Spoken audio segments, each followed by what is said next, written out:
Hello, Bravo bosses. This is the Bravo Investigator Podcast. I'm your host, Dana, and today we are talking about Summer House, Season 10, Episode 3. Let's get into it.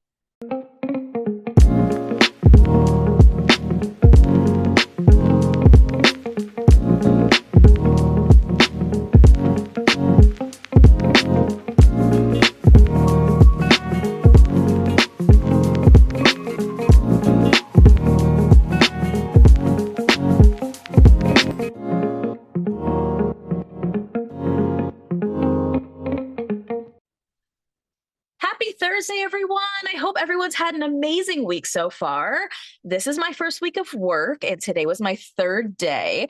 I actually had to go in every day this week. It's going to be a once a week kind of thing, but for the first day, they wanted me there. And then my standard week or day of the week that I'm going to be going in is Wednesdays. But then there was this in-person coffee thing today. So yeah, I am used to wearing sweatpants to work, literally for working from home. So this is a whole new vibe, but I am really into it, you guys. Everyone there is really nice, but not in like a fake weird way. And I was hired with another girl. And even though we're pretty different, she is a reality TV girly. She watched the America's Next Top Model documentary. She's caught up on Love is Blind. She watches all the housewives. So I feel good about the fact that we're going to have a lot in common. Oh, and one of my other colleagues watches Love is Blind too. So everybody's into the reality TV stuff. They're not all super Bravo, but that's okay. I'm just like super happy just that they even know what I'm even talking about, to be quite honest with you. I haven't gotten any cases yet, so I haven't gotten a real sense of the work. But from what I can tell and talking to other people and people on the team, it sounds really complex, but in a really interesting way. So I'm excited about that. And like, there was definitely a part of me, and probably even a little bit still, that feels like, can I do this? Am I capable? And all of that comes from literally being beaten down by different bosses for the past couple of years. And, I had to remind myself, you are capable, you are smart, you have done these things before, and they've given you this job. So I kind of need to keep reminding myself whenever they say, in order to be able to do this job, you need a sharp mind. I'm like, you have that data. Not all the time, but when you are trying to, yes, you do. You can do this. You've been good at this in the past. And so I've been feeling good about it. And I'm happy about that because just given my anxiety, things could go a whole different way. So I'm glad that I'm dealing with it well. And even though they're sort of in a little bit of flux there, like the manager that I'm supposed to have, she's on leave and she is coming back maybe in March. They're not sure. The acting manager is just like a colleague of mine, but he's doing amazing. They're hiring on a couple more people. They're also hiring a director. So they don't really have like a full training guide like in place. And with some staff not being there and with them still needing to hire things, aren't like perfectly in this beautiful package, but it doesn't matter. And I appreciate that so much more because at my last job, they were so micromanagey that it just feels really nice here for them to be like, yeah, do it yourself. Like I literally was like, do you need to review this letter I'm going to write? And they're like, why? You're like an educated adult. I'm like, yeah, I am, right? Because at my last job, you literally needed to have every word and every sentence checked by somebody else like 4 times. And it was just a mind fuck. So yeah, guys, it's going well. I'm happy there. But yeah, because it's been the first week, I'm trying to figure out what my schedule is going to look like going forward. My one in-office day, like I said, is going to be Wednesdays. And also, so you guys know, from now on, I'm not sure for how long, but from now on, I'm going to be on Up and Adam with Adam Newell every Friday. So you'll definitely be able to catch me there. And like I've told you guys, the Monday episode will always stay the same. You're always going to get your Monday reality roundup. My Patreon babies are also going to get their episodes, and those are going to come out on Saturdays now instead of Wednesdays. So what I am still just trying to figure out is what I'm going to do with the rest of the recaps. And I think I'm probably going to do like a mega episode on Saturdays where I recap all the Bravo shows. And then maybe once during the week, do another Love is Blind episode because that is still happening. And we got to talk about it, right? Now, this week, like I said, is obviously different because I'm still just getting my bearings, trying to figure it out. Next week, probably as well, to be honest with you. So just bear with me as we go through this schedule. But this week, here's what you can expect. You got your reality roundup on Monday. And then on Tuesday, I did my thoughts and feels on the America's Next Top Model documentary. You had no new episode yesterday on Wednesday. Friday. Today, we are just going to be talking about Summer House because I haven't watched Southern Charm yet. So I will get back to that later. And then Friday or Saturday, you'll get Real Housewives of Beverly Hills and the Valley Persian style and Love is Blind. I just haven't decided which episode is going to come out which day, but you'll definitely be getting an episode on Friday and an episode on Saturday. And then Monday, right back to our reality roundup. And like I said, you can also catch me on Up and Adam on Fridays on his YouTube, or you can also download the episodes wherever you get your podcast. So that is some of what you can expect going forward. But today we are just going to be talking about our beloved Summer House because I have lots of thoughts and feels, right? And like, it is so hard to watch this back, isn't it, you guys? Like, obviously, we know Kyle and Amanda haven't been doing good in years. This isn't news to us. And when they split up, that wasn't shocking to us either. But watching the demise of it, it's weird. It's awkward. It's a lot of things. And I kind of feel for the new people on this show who are just sort of like, we're not used to this. Like, it literally starts where we picked up, where we left off, which was at the dinner table, where Kyle had tried to apologize to the whole table instead of just, his wife, Amanda, the person he actually offended. And he storms off. And Mia, our newbie, who is Sierra's friend, is just like, yeah, I'm confused as to why everyone is able to still eat while this fighting is going on. Everyone is acting like this is normal. And yeah, girl, welcome to Bravo. Okay.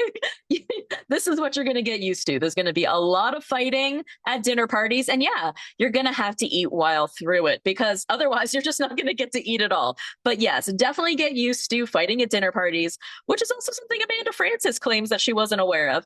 But Mia is, I just think she's such a hilarious character. She has a lot of great energy. She's positive.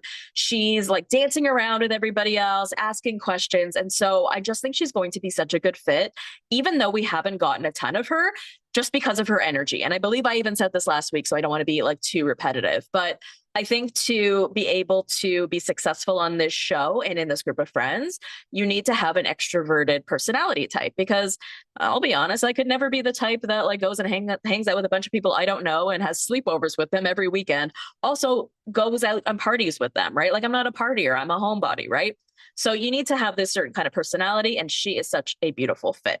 But we'll get back to Mia. So we go over to like the front of the house where Carl and Kyle are sitting and talking, like at the front door, basically. And Kyle decides, I'm going to blame this whole thing on Sierra. What? Like, what? He's upset that Sierra won't take his side for once.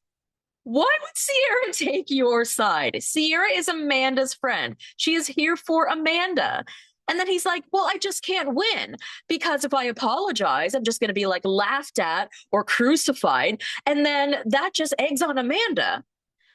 Okay, wait a minute. So he is saying that it is impossible for him to apologize to Amanda, right? Who he's supposed to be apologizing to because Sierra is laughing or crucifying him, but he's saying it like it's this constant thing, this thing that Sierra is always doing. And look, now this time it eggs on Amanda as if Amanda wasn't already laughing at you, sir. Okay. Like take some responsibility for the fact that Amanda is laughing at you or she's annoyed because you are not apologizing to her. So that's why they were speaking in this moment. And was it rude? Sure.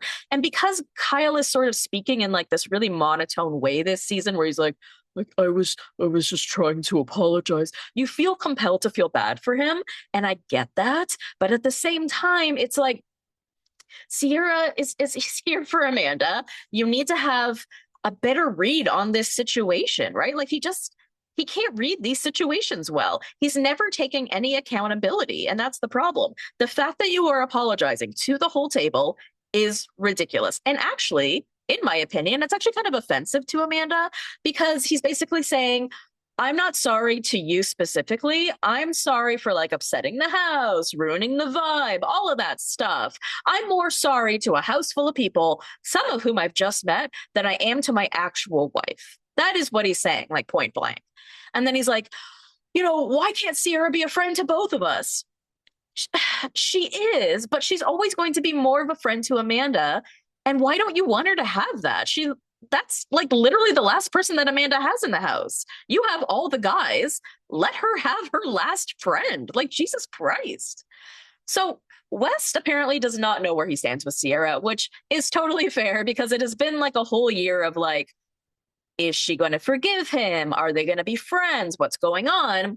And so I do feel for him a little bit in this sense because when we're watching them throughout the episodes, she's kind of flirting with him, but at the same time, she still kind of hates his guts and he can't really tell the difference.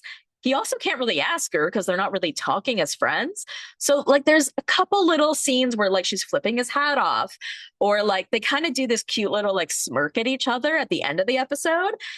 And I guess from Sierra's point of view, because they do kind of ask her, she's like, listen, he's in the doghouse still. Like, I still have issues with him, but at some time I have to clock out. So I guess what she's saying is, there's going to be times where I'm going to kind of forget about that, treat him normal, treat him like a friend, treat him like one of the house, but not all of the time because he's still a bad, dirty dog. And you know what? Fair, girl, fair. If that's how you feel, that's how you feel. I do. Ugh, I hate feeling bad for white men. I do feel a little bit bad for West, only in the sense that it's confusing in terms of knowing how to be around the person, right? Like, do they hate me? Do they like me? Do they want me to say hi to them? Do they want me to ask how they are? Will they only accept that one time, but then next time tell me to fuck off, right? Like, that's a weird dance. It's basically like walking on eggshells. And I hate even using that term because it's a negative term and it's not something I want to say about Sierra. But like, I get what he's saying. So then we get this scene of Kyle and Amanda talking in their room. They're not both sleeping. She's in the bed. He's standing up. And he finally apologizes to her for real, for talking behind her back, for saying all the things that he said. Okay, but why did it take so long? And then they kind of just keep going at it because she's like, well, like, I don't actually smoke until after I finish walking the dogs, which is after 10 p.m. So for you to continue to say that, like, I don't talk to you and I don't ask you things and I'm like high all the time, that's not really fair because I am not high until like very late. So then he's like, you're just starting a whole fight again. But, we need to get to the root problem and we'll get there in a minute. So let's just move on until we get there, to be quite honest. Let's move back to Mia, who we fucking love. Now, she has a boyfriend named Scott. He owns several restaurants. He owns one in New York, in Miami, and LA. So he travels a lot. She quantifies this as her only having seen him for half of the year last year. So that really sucks. Some of the cast ask her later on, are we going to get to meet Scott? She's like, I hope so. Kyle even asks her later on, do you guys think you're meant to be together? And she's like, absolutely. We both feel that way. So good for her. I mean, I've seen some people online being like, ugh, I hate that she has a boyfriend. But like, the show doesn't have to be about being single. It's kind of what happened to Bailey last year, who only got a few episodes because she lied about having a boyfriend, and now they're engaged, and congratulations to Bailey Henderson. But like, I don't know. I think it's fine that she has a boyfriend. Like, I don't think it should like exclude you from a show like this. And like, listen, relationships come and go. But regardless, if I hope he's though the kind of guy that will come on camera. I get that he's really busy. We're probably not going to see him a lot. But like when we had like Danielle and what was that guy's name? Robert, right? He was a chef. He was really busy doing restaurant stuff, but we saw him and we liked him and I think he ended up cheating, but at the time we liked him and we liked him around. He brought a good sense to the group. So I'm fine with her having a boyfriend, especially for her sake. So then we have this scene of Sierra going to talk to Amanda. And basically, she talks about being worried about how Kyle would even be with their children, right? Because if he's going to be the kind of guy who explodes out of nowhere, bashes his hands on the table, storms away, how is he going to be in front of their kids? That's a great point. It's something I've never really thought of, to be honest. I mean, I always kind of thought of him as someone who would be a good dad.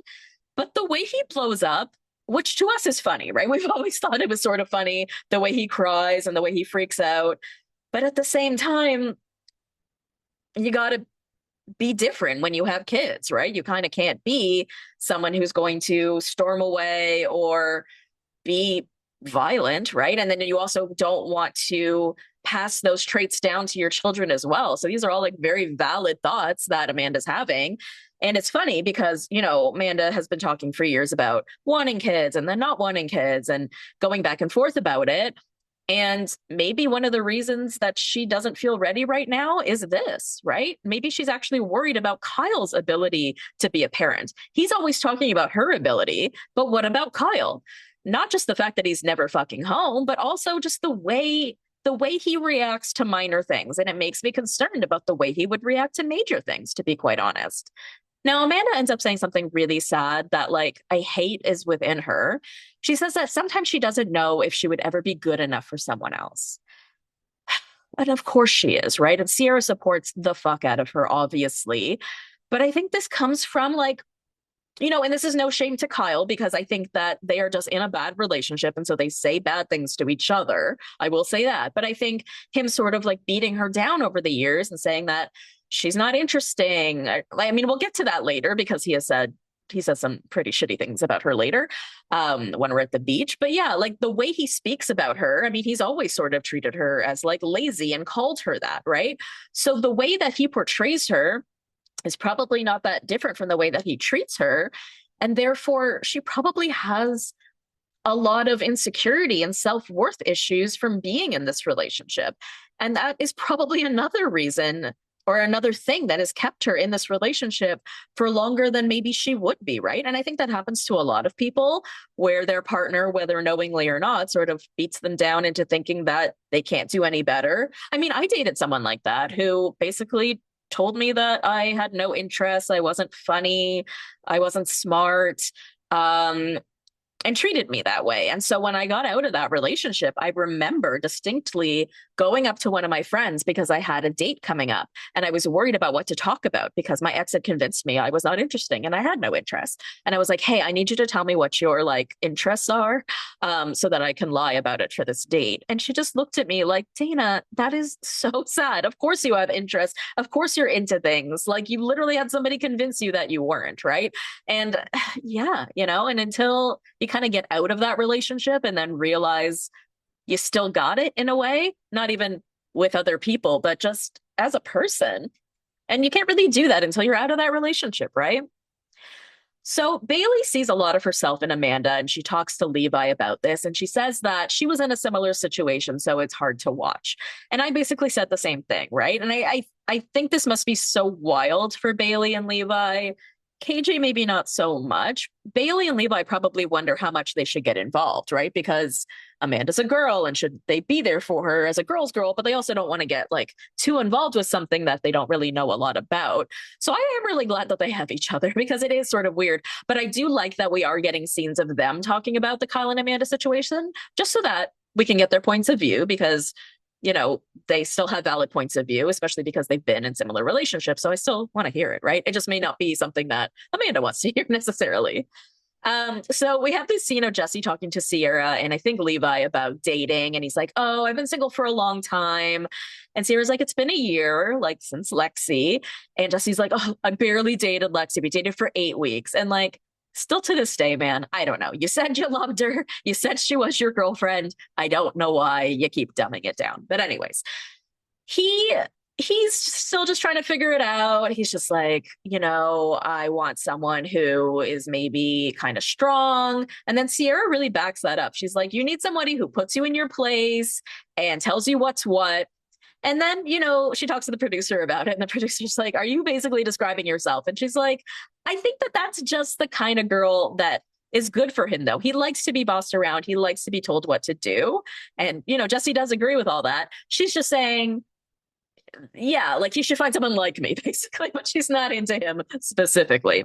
So the crew goes to the beach and we see Wes giving Kyle like a piece of advice about Amanda. And he's just like, listen, next time, I think what Amanda actually wanted or would have preferred is if you had like a one-on-one conversation and a one-on-one apology as opposed to you apologizing to the entire group. Now, for the fact that West is giving him the best advice, I think just really shows, man. And we see West even say later on, like, oh, Kyle's such a baby. And I think that West is, and probably Jesse too, and probably Carl are picking up on how much this is Kyle's fault. Like, look, it's both people's fault in a relationship, but the very immature way that Kyle is going about this with the storming off and the yelling and screaming and all of this, I think they're just taken aback by it. Not because they haven't seen him freak out before, but even they know, like, it's just so wild the way he's treating his wife. It's really reminding me a lot of Tom Schwartz when he would like be so mad at Katie and go off about her and be like, this is why we don't have sex. And Sandoval will be like, stop, man, stop, because like that's your wife and you can't take these words back. You know what I'm saying? So then Kyle takes Amanda to the apology dune, which apparently is just a place where he and others on this show have apologized before. And basically, they both agree that they need to work on their communication.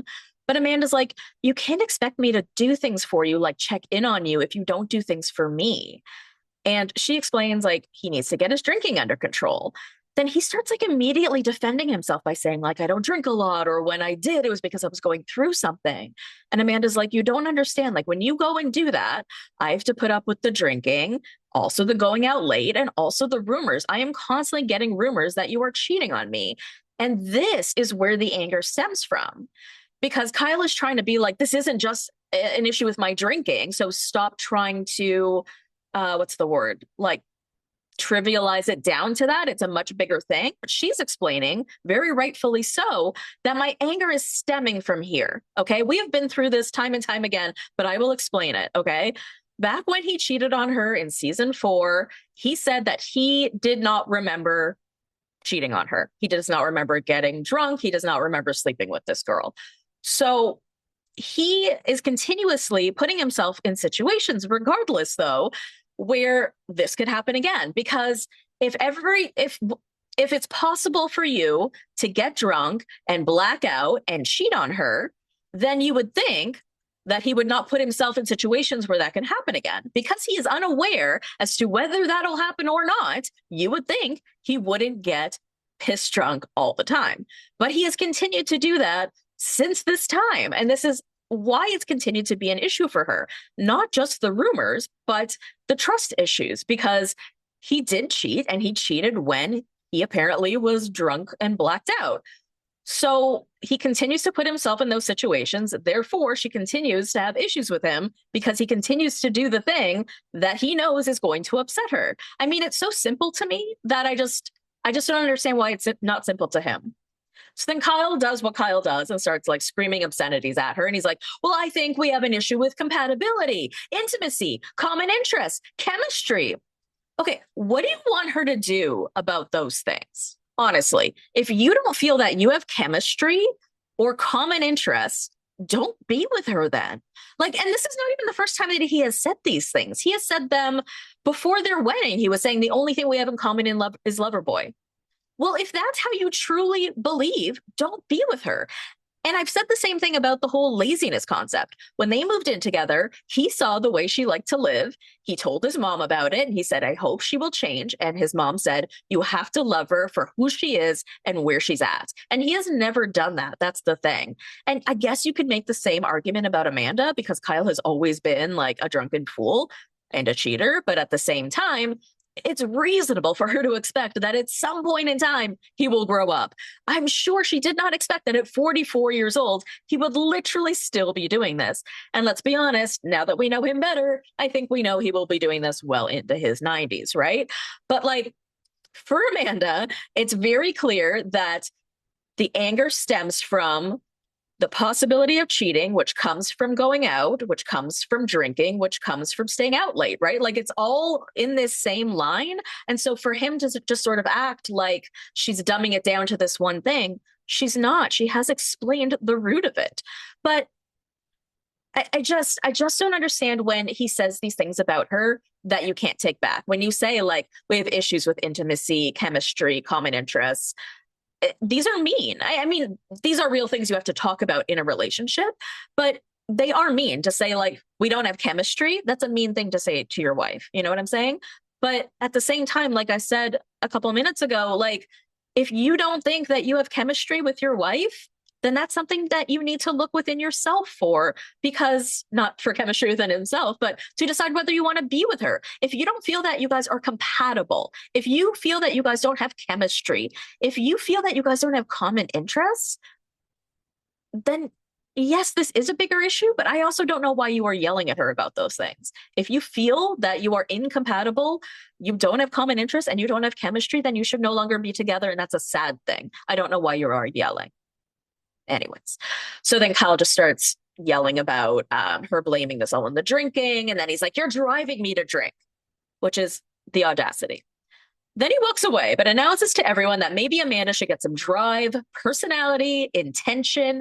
And like I said, words are forever. They last, they hurt. And you even hear Wes calling out, like, dude, like, what are you doing? And it really was so reminiscent of like Katie and Schwartz when he would do the same thing. And Sandoval would be like, stop it, dude, stop, because you can't take that back. She does have a personality. Okay. She does have intention. She does have drive, but maybe not with you because ugh, it's it's a really mean thing to say that your wife doesn't have a personality. I don't know. And then Kyle's like, I'm not going to get labeled an alcoholic on national television.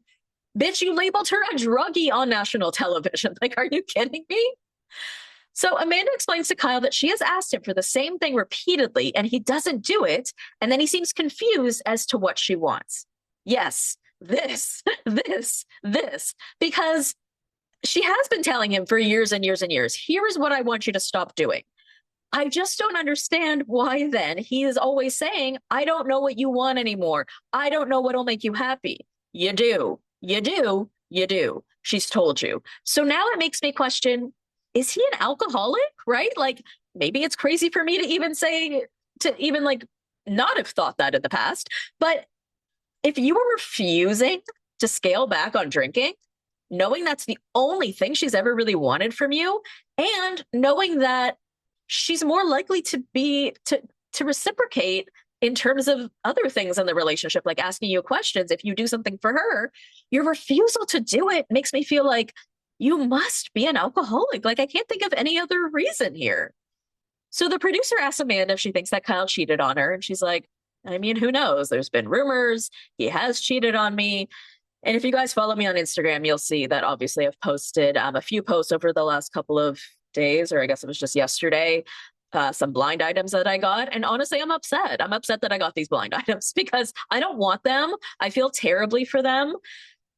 I mean, we want this, nobody wants this to turn into like a Craig and Paige sort of internet war. And I think we all knew that he probably has cheated on her in the past. I mean, I've talked about this on my Be True Hollywood Story episode I did on Kyle, but it's just, it's sad to have it confirmed. And that being said, it's not confirmed. I don't have it actually confirmed, but like it's a picture of Kyle, Ryan Lochte, Scott Porter from Ginny in Georgia, and like three other people. One of those people is the person who sent it to me.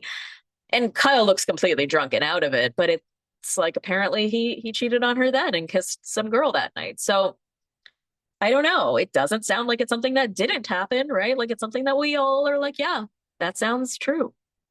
Let's move on to KJ because we get some more information about him. He's talking to Bailey. I always get confused as to which girl is which. I think Bailey. He's talking about his dad. His dad wasn't in his life. I think left his life when he was like 3. And no, it must have been sooner because his mom basically said, you don't have a dad and that God is your dad. Which is funny because apparently kids would ask him at school, and that is an odd response. Um, he has texted his dad, but his dad just doesn't respond. And, he's met him once. It's kind of sad, right? I mean, it's a sad situation when you try to reach out to a parent and they don't respond or they don't reciprocate in some sort of way when they're your parent. They're supposed to, right? They're supposed to always love you, even if they've never really had a relationship with you. You still sort of expect that you would get a response. So that's pretty devastating. He said he grew up surrounded by women. Now, I got kind of confused here in terms of what he was trying to say about that. I think what he was trying to say was like, so he knows how to communicate with women in a certain way because of growing up with women, but then women are sort of put off by that. So I don't really know what that means. Does he communicate badly? I don't know. Like Bailey was sort of like uplifting and be like, you're going to find this amazing girl who really likes the way that you communicate. And I'm like, yeah, sure. But I just wasn't clear on like why he's single. He was just basically like, yeah, I'm still trying to do the single thing. To me, it sort of seemed like he wanted to be single as opposed to, I really don't know. I just didn't really understand the whole communication thing. Like, because if you communicate like a girl, then you'd think we'd like that. So I still don't really get it. I need more information there. So we find out from West that he wants to make out with Sierra again, but he doesn't think it's going to happen. Everybody wants this to happen, except me, I think. Listen, guys, we know he's going to hurt her, okay? Even if they just hook up once, we know that she gets her feelings involved. We know she gets invested. So we should want better for our Sierra. We just should, okay, you guys? We don't want this. Do you guys think they're going to hook up this season? I think they might a little bit. I kind of do. And like, I know for a fact they're not together now, nothing like that. But like, I think at the end of the day, he still is attracted to her because duh. And she will always have some feelings for him, but it's confusing because he doesn't feel that way. But it's confusing when he makes eyes at you and you do like sexual things, right? And then you're like, are they into me? So that's why I feel like it just should not happen. Let's not hope for this. Okay, and then we have two groups of people doing different things. Amanda and some of the crew are going out to dinner, and then everybody else is playing games at the house and then going to the club. But I think they're all at the club together at the end. But at dinner, Amanda talks more about Kyle, and she's like, I think he's going through other things too. And maybe that's why she's not so put off by the way he acts towards her, or maybe she's used to it because literally at Apology Dune, this woman looks unfucking bothered. And I'm like, she's such a queen, or she's just used to it, or she's like, yeah, he's probably going through other shit. And then she's like, also, this was really interesting. She's like, he basically acts differently during the year when there's no cameras around or evidence to keep him accountable. So she really credits the summer house and production to keeping him accountable because even in the summer when he's going out late, he's not answering calls and stuff, there are producers with him, right? So I guess she feels sort of better about things. But during the year, they don't really have that. He's gone all of the time for DJ things. And I guess that's when things go more awry. So that's such a weird thing to have to think about, that like my relationship is better on reality TV. Says no one, right? My relationship is better on reality TV because there are more people around to watch. That is so fucked up. So back at the house, Ben asked Kyle if he could maybe scale back on the DJing gigs to, make Amanda happy. And he's like, well, I've only been DJing for like a year. And we've had problems for years. And the group is like, okay, but answer the question, right? He's like, I mean, yeah, right. And like, they go out and it basically ends there. But I think that piece is really telling because why can't you just do that one thing for your wife? That's the issue here. And I think that's such a big piece for her, not just when she talks about he wants me to do things for him, he wants me to ask how he is, but yet he won't do anything for me. I think the biggest point of contention in their relationship has always been and will ever be his cheating. And I think the fact that he won't do the one thing that would make her feel more secure about the fidelity of their relationship, I think it just sinks her soul and makes her feel like she can never really trust him. I think it's just that one thing. It really is. And I feel like she would be much more capable of getting over that one thing if he did the thing she wants him to do that would prevent the thing. It's so much more simple than it seems, right? And it's wild that it's even gotten to this place. That's basically how it ends, actually. They're both in bed, kind of passed out, and he's just saying things like, how did we get here? I don't understand you. How did this even happen? And I just told you guys how it happened, right? All right, you guys. Well, that is the end of the episode for today. I hope that you enjoyed it.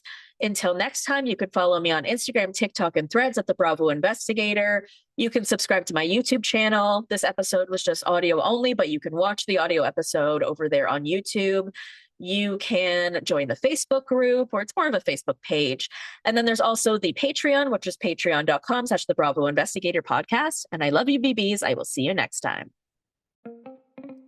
Thank you for listening to the Bravo Investigator Podcast. For more content, head over to patreon.com/The Bravo Investigator Podcast. Follow me on Instagram, TikTok, and Threads at The Bravo Investigator. If you enjoyed the show, leave a 5-star review. Love you, BBs. See you next time.